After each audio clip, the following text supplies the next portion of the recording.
प्रिय विद्यार्थियों, आज हम कक्षा 12 की सृजन पाठ्य पुस्तक के अध्याय 5 कवि भूषण का जीवन परिचय एवं कृतित्व का अध्ययन करेंगे। सबसे पहले हम इनका जीवन परिचय देखते हैं। रीतिकाल की श्रृंगार प्रधान काव्य सरिता में वीर रस की प्रबल धारा बहाने वाले कवि भूषण का जन्म कानपुर के यमुना किनारे त्रिविक्रमपुर या तिकवापुर गांव में कान्यकुब्ज ब्राह्मण परिवार में सन 1613 ईस्वी में हुआ था। इनके पिता का नाम रत्नाकर त्रिपाठी था। प्रसिद्ध कवि चिंतामणि और मतीराम इनके भाई थे। इनका मूल नाम घनश्याम था। भूषण की उपाधि इन्हें चित्रकूट के नरेश हृदय शाह ने दी थी। इसके लिए एक छंद प्रसिद्ध है।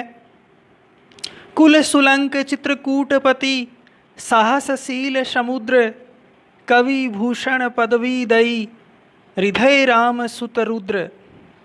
यानी ये जो उपाधि है भूषण की, ये चित्रकूट के जो नरेश थे, राजा थे, रुद्र शाह है, उनके पुत्र हृदय शाह ने इन्हें इनकी काव्य प्रतिभा से प्रभावित होकर भूषण इन्हें उपाधि प्रदान की थी।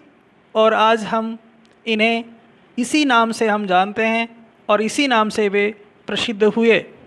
कहा जाता है कि ये शुरू में कुछ काम नहीं करते थे। एक बार खाना खाते समय खाने में नमक कम होने पर इन्होंने अपनी भाभी से नमक मांगा, लेकिन भाभी ने इन्हें ये कहते हुए ताना मारा कि तुम कौन से कमा कर लाते हो। इसी बात से वे नाराज़ हो गए और घर से निकल गए और मन में ये निश्चय किया कि जब मैं कुछ कमा लूँगा तभी घर में वापस आऊँगा। और वो घर से निकलकर अनेक लोगों के आश्रय में रहे, परंतु मुख्य रूप से छत्रपति शिवाजी और छत्रसाल महाराज के दरबार में रहे। वहाँ इन्हें विशेष सम्मान प्राप्त हुआ। कवि भूषण जब शिवाजी महाराज के यहाँ गए और उन्होंने अपनी जो कविता या जो काव्य उन्हें सुनाया, उस काव्य से वो इतने प्रभावित हुए कि उन्हें अत्यधिक धन धान्य दिए और वो वहीं रहने लग गए।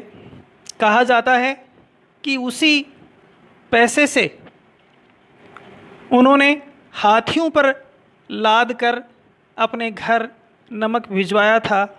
तो ऐसे थे कवि भूषण, जो स्वाभिमानी थे और अपने स्वाभिमान पर ठेस लगने के कारण जिन्होंने घर छोड़ दिया था। इन्होंने शिवाजी और छत्रसाल को अपनी कविता का नायक बनाया। इन दोनों के पराक्रम और दानशीलता का बहुत बढ़ा चढ़ाकर वर्णन किया। महाराज छत्रसाल ने इन्हें सम्मान देने के लिए इनकी पालकी में कंधा लगाया था। तभी भूषण ने कहा था, आन राव राजा एक मन में न लाऊं अब साहू को सराहूं के सराहूं छत्रसाल को।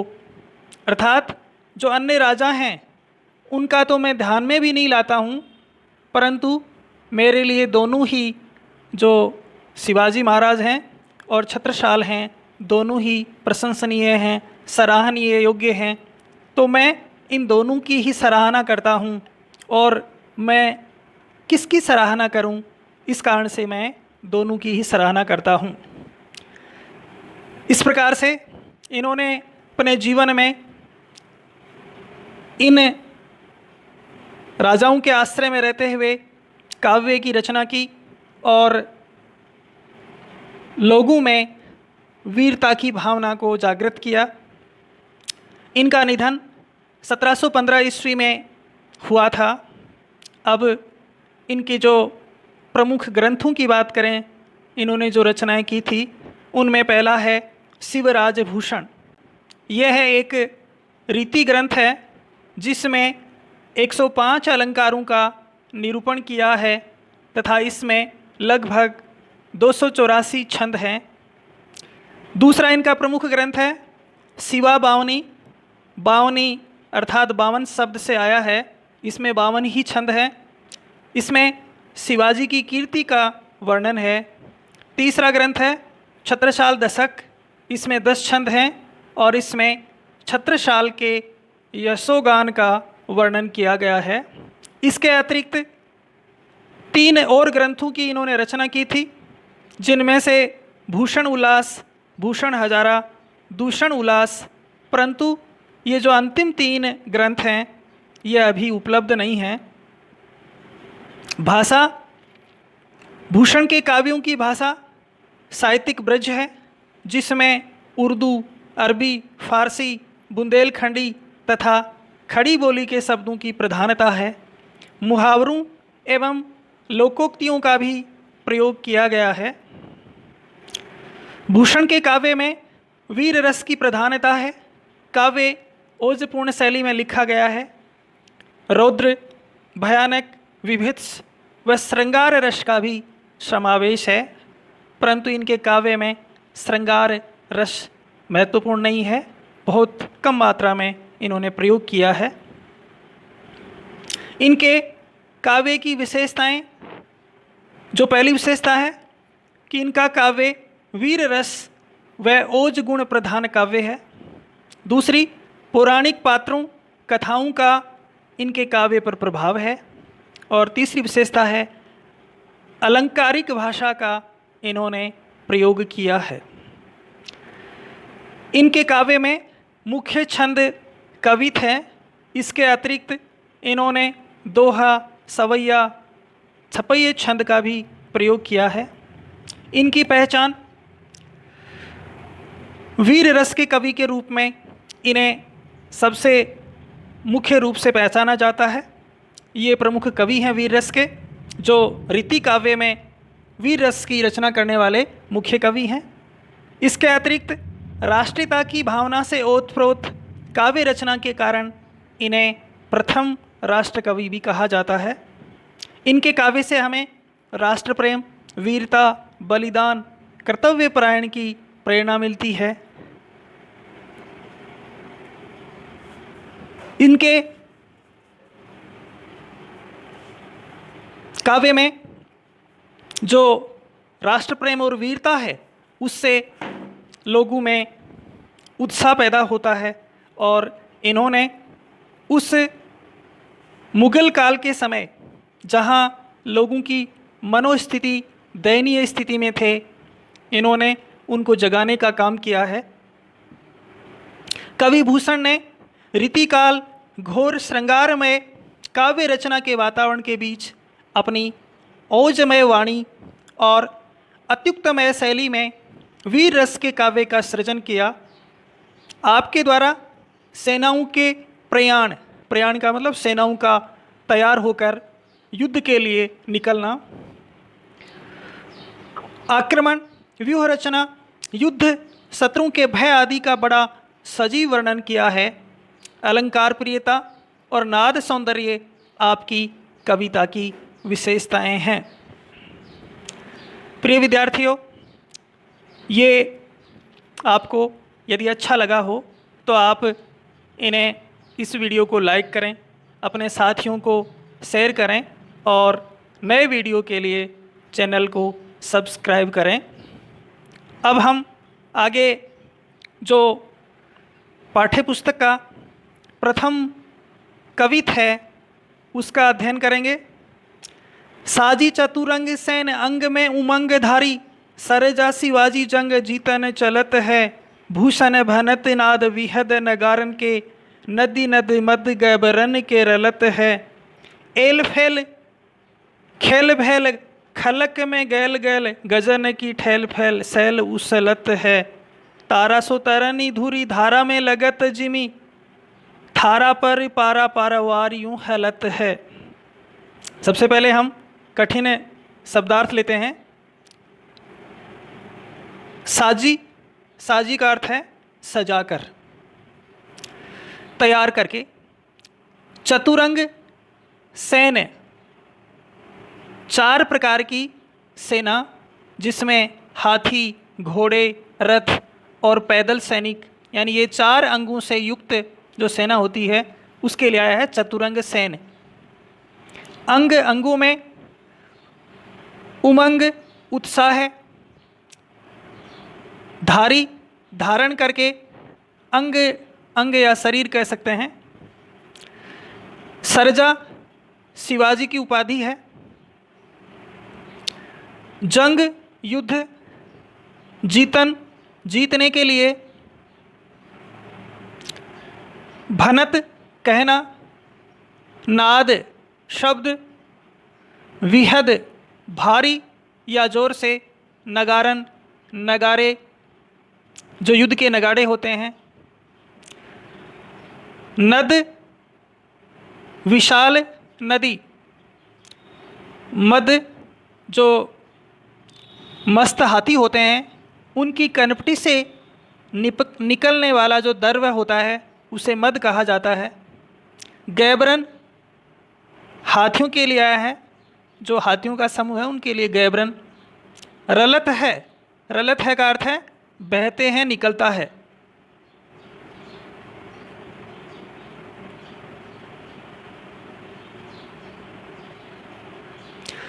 आगे हम लेते हैं एल फैल। एल फैल का अर्थ है सेना के फैलने या चलने से। खैल भैल, खैल भैल का अर्थ है खलबली या भय मचना। खलक, संसार में।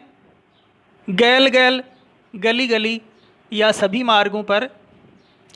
गजन की, यानी हाथियों की। ठेल फैल, ठेल फैल का मतलब यहाँ पर है धक्कों से, टक्कर से। सैल, पर्वत, उछलत, उखड़ना। तारासो, तारे के समान, जो छोटा होते हैं सूर्य की तुलना में। तरनी, सूर्य। धूरी धारा, उड़ती हुई धूल। जिमी, जिमी का अर्थ है जैसे।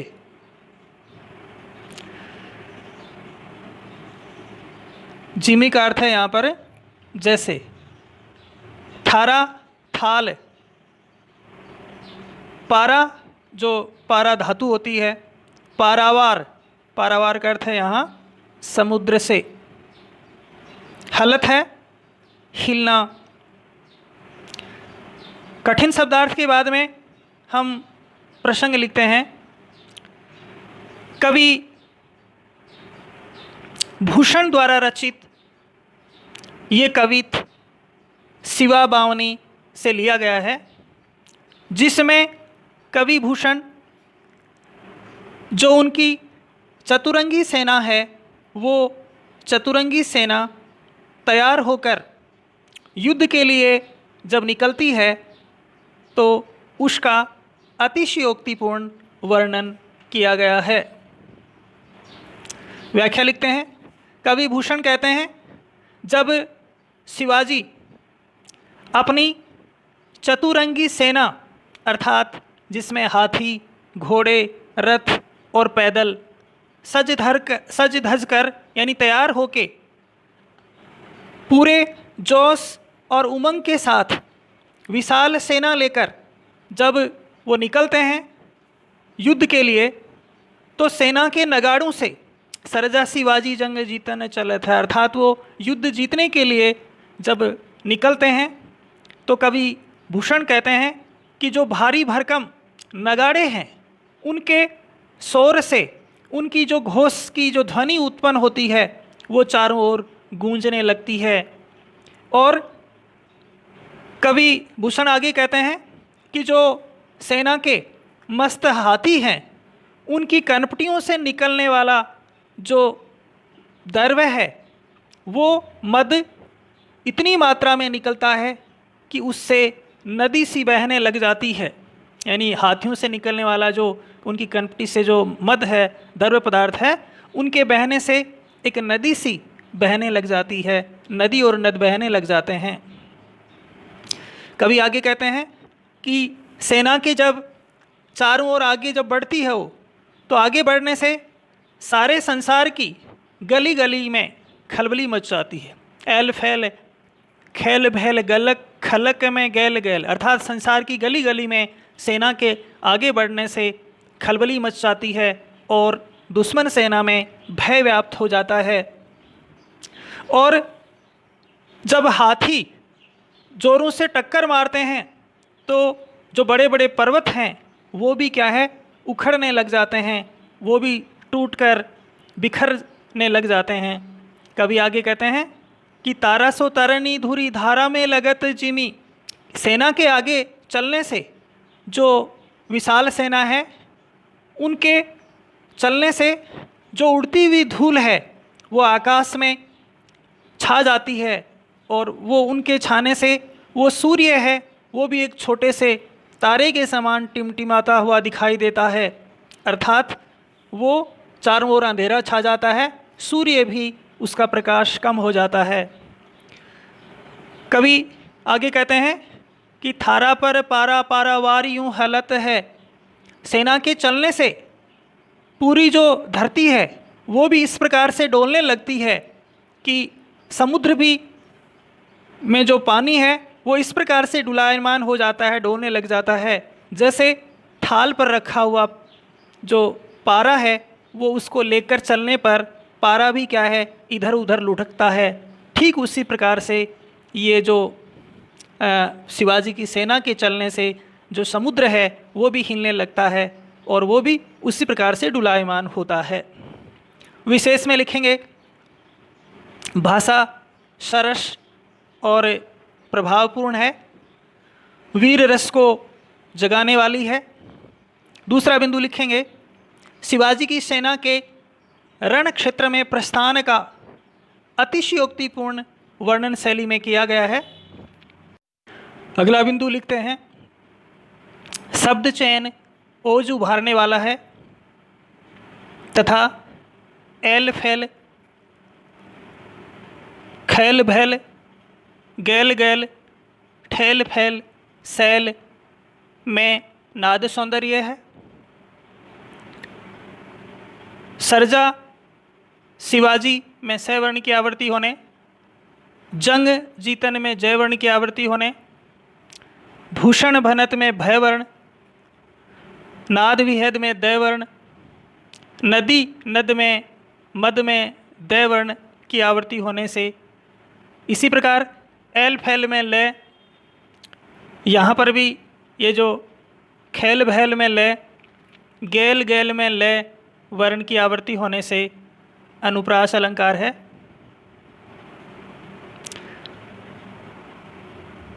ठेल फैल में और सैल में लय वर्ण, यहाँ पर भी लय वर्ण की आवृत्ति होने से अनुप्रास अलंकार है। इसी प्रकार से पारा और पारावार में पै वर्ण की आवृत्ति होने से अनुप्रास अलंकार है। इसके अतिरिक्त तारा सो तरनी और पारा पारवार यूँ हलत है में उपमा अलंकार आया है, क्योंकि यहाँ पर सूर्य की तुलना तारे से की गई है और समुद्र की तुलना पारे से करने से यहाँ उपमा अलंकार है। गैल गैल में शब्दों की आवर्ती होने से पुनरुक्ति प्रकाश अलंकार है और इस पूरे कविता में अतिशयोक्तिपूर्ण वर्णन करने से अतिशयोक्तिपूर्ण अलंकार है। धन्यवाद। आज हम इतना ही पढ़ेंगे। प्रिय विद्यार्थियों, यदि ये वीडियो आपको अच्छा लगा तो आप इसे अपने साथियों को शेयर करें, लाइक करें और चैनल को सब्सक्राइब करें। धन्यवाद।